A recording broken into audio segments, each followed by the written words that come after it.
Good morning students. మనకి ఈరోజు నిన్నటితో 2 యూనిట్స్ కంప్లీట్ అయినాయమ్మా. Plane and second unit line complete అయినాయి. ఇప్పుడు స్పియర్, థర్డ్ యూనిట్ స్పియర్.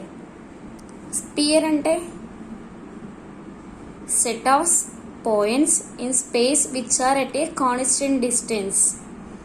అంటే సమ్ పాయింట్ నుంచి, అంటే సెంటర్ ఏదైనా ఒక పాయింట్ నుంచి కాన్స్టెంట్ డిస్టెన్స్తో సెట్ ఆఫ్ పాయింట్స్ ఉంటే ఆ సెట్ ఆఫ్ పాయింట్స్తో ఫామ్ అయ్యే ఫిక్స్డ్ పాయింటే స్పియర్ అవుతుంది. The set of points in space, ఒక స్పేస్లో set of points which are at a constant distance a from a fixed point C దగ్గర నుంచి సెట్ ఆఫ్ పాయింట్స్, కాన్స్టెంట్ డిస్టెన్స్లో సెట్ ఆఫ్ పాయింట్స్ ఉండి ఒక స్పేస్లో, దాన్ని స్పియర్ అంటాం. ఓకేనమ్మా, sphere. C is called the centre of the sphere. సిని centre of the sphere and a is called the radius of the sphere. ఏని రేడియస్ అంటారు. If a equal to 0 the sphere is called a point spear.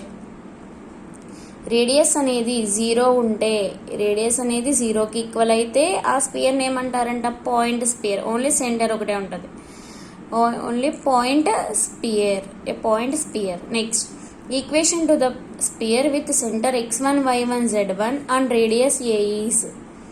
Spear యొక్క equation with centre and radius ఇచ్చినప్పుడు equation find out చేయడానికి formula x - x1 whole square plus y - y1 whole square plus z - z1 whole square equal to radius a కాబట్టి ఏ square. Point x1 y1 z1 x - x1 whole square plus y - y1 whole square plus z - z1 whole square equal to A square. ఏంటిది? Spear equation find out చేయాలంటే with centre and radius ఇచ్చినప్పుడు. Next, the equation to the sphere with centre 0 0 0 అంటే origin గుండా centre అనేది origin 0 0 0 అయ్యి radius ఏ అయితే ఈక్వేషన్లో point 0 0 0 పెట్టుకుంటే ఏమవుతుంది? x - 0 whole square x square, y - 0 whole square y square, z - 0 whole square z square equal to A square. The equation of the sphere with centre x1 y1 z1 and radius 0 is. ఇప్పుడు radius 0 అయితే దీంట్లో 0 వేసుకుని x1 y1 z1 formula వేసుకుంటే అవుతుంది x - x1 whole square plus y - y1 whole square plus z - z1 whole square equal to 0. Next, the general equation of the sphere is where centre c - u - v - w and radius a is. General sphere equation యొక్క centre formula ఏంటంట? -u - v - w and radius a is. Formula ఏంటి? Square root of radius ఏని square root of u square plus v square plus డబ్ల్యూ square minus constant d minus d. Radius formula ఏంటి? Square root of u square plus v square plus డబ్ల్యూ square minus d. అదే centre అయితే -u - v - w. ఓకేనమ్మా. Next, concentric spheres అంటే ఏంటి? Concentric spheres నేమ్లోనే ఉంది. Spheres with the same centre, ఒక 2 or more spheres same centre అయ్యి ఉండి are known as the concentric spheres. ఒకే సెంటర్ అయ్యి ఉంటే, ఒక 2 or more spheres same centre అయ్యి ఉంటే వాటిని కాన్సెంట్రిక్ స్పియర్స్, కాన్సెంట్రిక్స్. ఓకేనా? If s equal to 0 is a sphere then it's concentric sphere ఏమవుతుందంట? Concentric sphere is always x square plus y square plus z square plus 2ux plus 2vy plus 2wz plus k equal to 0 where k is an unknown constant. Suppose s equal to 0 అంటే s అంటే x square plus y square plus z square plus 2ux plus 2vy plus 2wz plus d equal to 0 అయితే దాని యొక్క కాన్స్టెంటిక్ spear ఎలా ఉంటుందంట? Constant same centre అయి ఉంటుంది, constant ఒక్కటే మారుతుంది, అందుకే కాన్స్టెంట్ డి దగ్గర కే రాసుకున్నాం. ఓకేనా? స్పియర్ ఈక్వేషన్ ఇదైతే ప్లస్ డి అనేది sphere equation. Concentric sphere equation ఏమవుతుంది? కాన్స్టెంట్ మారుతుంది కాబట్టి డి ప్లేస్లో k, where k is unknown constant. ఓకేనమ్మా. First problem, find t if the radius of the sphere is 6. Sphere equation ఇచ్చారు, దాని యొక్క రేడియస్ దేని ఫైండ్ అవుట్ చేయాలంటే టీని ఫైండ్ అవుట్ చేయాలి. Given equation of the sphere, మనకి ఇచ్చిన స్పియర్ ఈక్వేషన్ రాసుకున్నాం. నా కంపేరింగ్ జనరల్ స్పియర్ ఈక్వేషన్తో కంపేర్ చేసుకుంటే x² + y² + z² + 2ux + 2vy + 2wz + d = 0.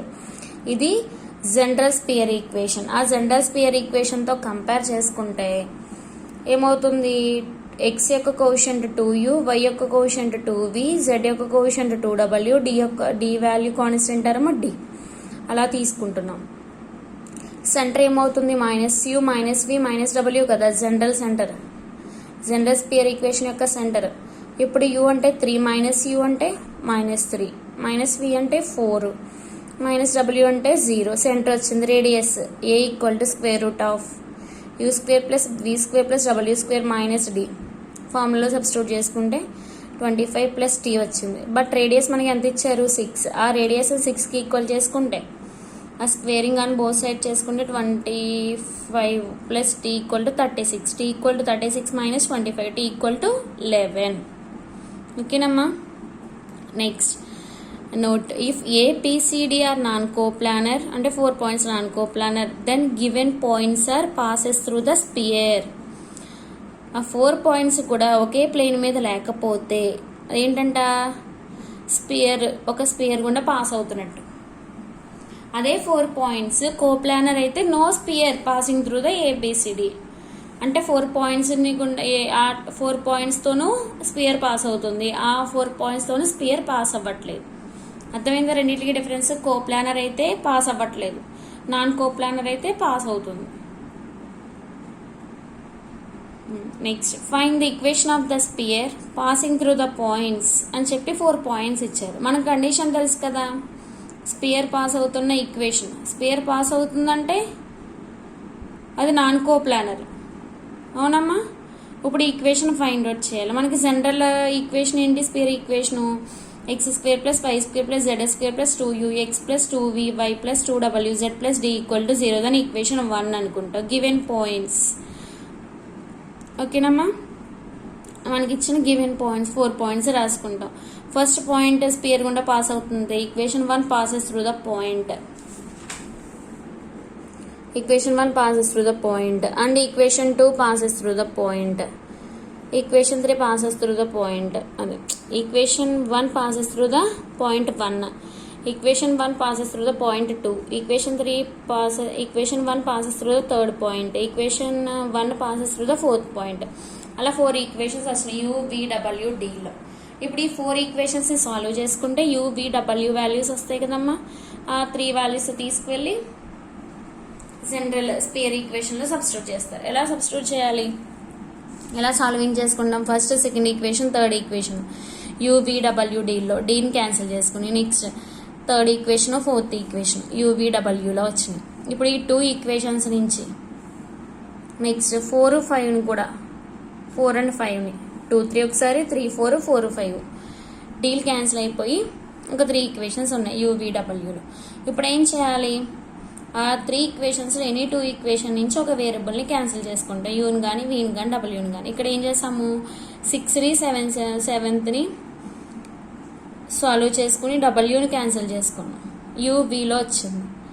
Next మళ్ళీ 7ని 8ని కూడా డబ్ల్యూని క్యాన్సిల్ చేసుకుంటే u, vలో వస్తుంది.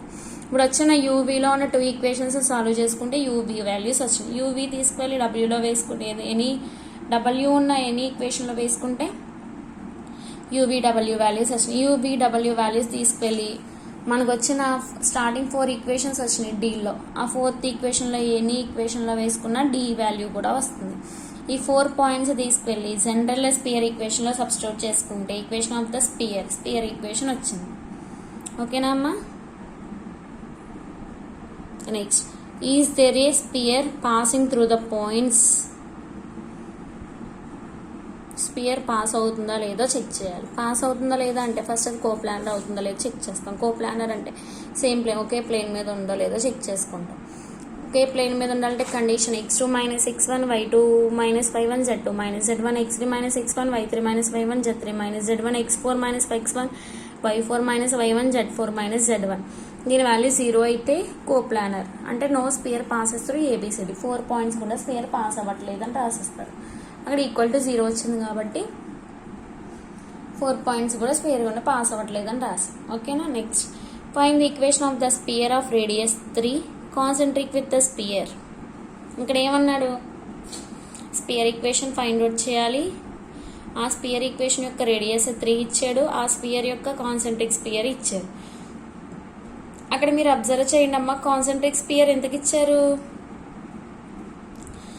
2 ఈక్వేషన్స్ కాన్సెంట్రిక్ స్పియర్స్ అవ్వాలంటే, 2 స్పియర్స్ కాన్సెంట్రిక్ స్పియర్స్ అవ్వాలంటే కండిషన్ ఏంటి, 2 స్పియర్స్ యొక్క సెంటర్స్ ఒకటే అవుతుందంట. ఇక్కడ ఏమన్నాడు, దాని యొక్క కాన్సెంట్రిక్ స్పియర్ అని ఇచ్చేసాడు కాబట్టి మనకి ఇచ్చిన స్పియర్ ఈక్వేషన్ యొక్క సెంటర్ని రాసుకుంటాం. జనరల్ స్పియర్ ఈక్వేషన్తో కంపేర్ చేసుకుని -u -v -w, సెంటర్ 1 1 1 వచ్చింది.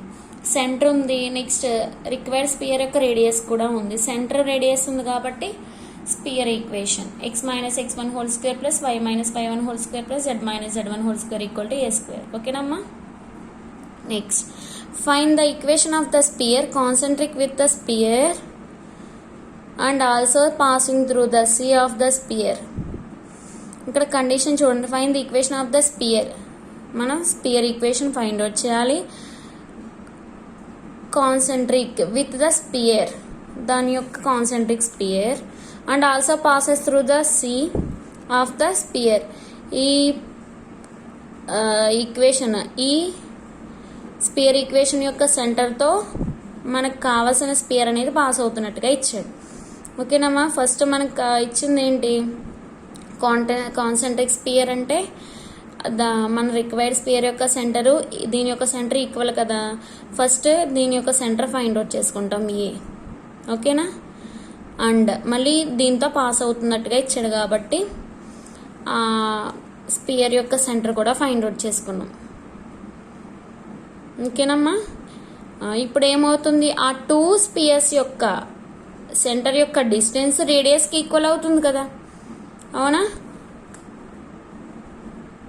దీని యొక్క డిస్టెన్స్, ఆ 2 స్పియర్స్ యొక్క డిస్టెన్స్ రేడియస్కి ఈక్వల్ అవుతుంది కాబట్టి రేడియస్ రాసుకున్నాం. రేడియస్ అంటే 2 AB యొక్క డిస్టెన్స్ రాసుకుంటున్నాం.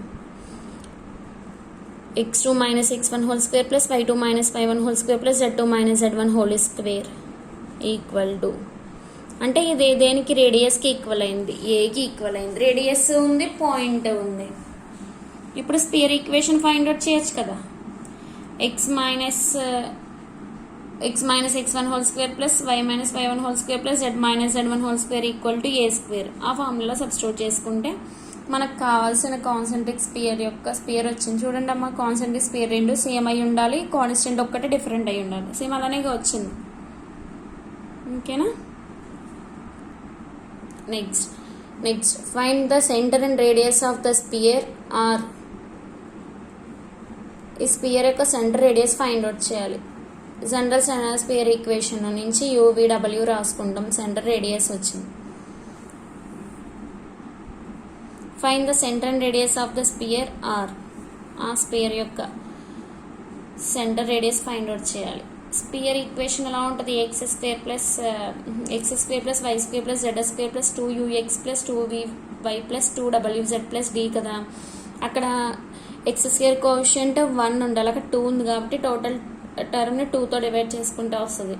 UVWలు, C వచ్చింది రేడియస్, సెంటర్ రేడియస్. ఓకేనమ్మా. Next,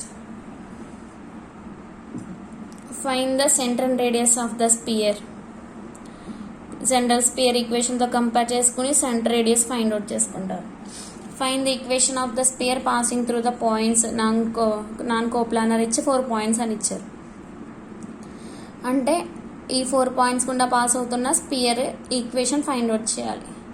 spear equation find out చేయాలంటే ఇదే రిక్వైర్డ్ స్పియర్ ఈక్వేషన్ ఇదని తీసుకుంటే దీంట్లో UVWD వాల్యూస్ కావాలి. UVWD వాల్యూస్ అంటే ఈక్వేషన్ పాస్ అవుతున్న ఫస్ట్ పాయింట్, అని ఈక్వేషన్ పాస్ అవుతున్న సెకండ్ పాయింట్, అని ఈక్వేషన్ పాస్ అవుతున్న థర్డ్ పాయింట్, ఈ ఈక్వేషన్ పాస్ అవుతున్న 4th పాయింట్. ఈ 4 పాయింట్స్ యూజ్ చేసుకుని 4 ఈక్వేషన్స్ వస్తాయి UVWDలో. ఆ 4 ఈక్వేషన్స్ని సాల్వ్ చేసుకుంటే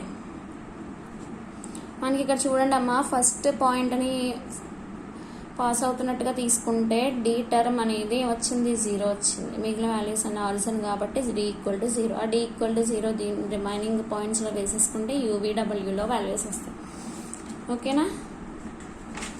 దాన్ని సింప్లిఫై చేసుకుంటే మనకు కావాల్సిన డియూబిడబ్ల్యూ వాల్యూస్ వచ్చిన వాల్యూస్ని మన జనరల్ స్పియర్ ఈక్వేషన్లో వేసుకుంటే మనకు కావాల్సిన రిక్వైర్డ్ స్పియర్ ఈక్వేషన్ వస్తుంది. సేమ్ అదే model equation of the sphere passing through the points అని చెప్పి వేరియబుల్స్తో ఉన్న పాయింట్స్ ఇచ్చడం. సేమ్ ఇవి కూడా అలానే చేస్తారు.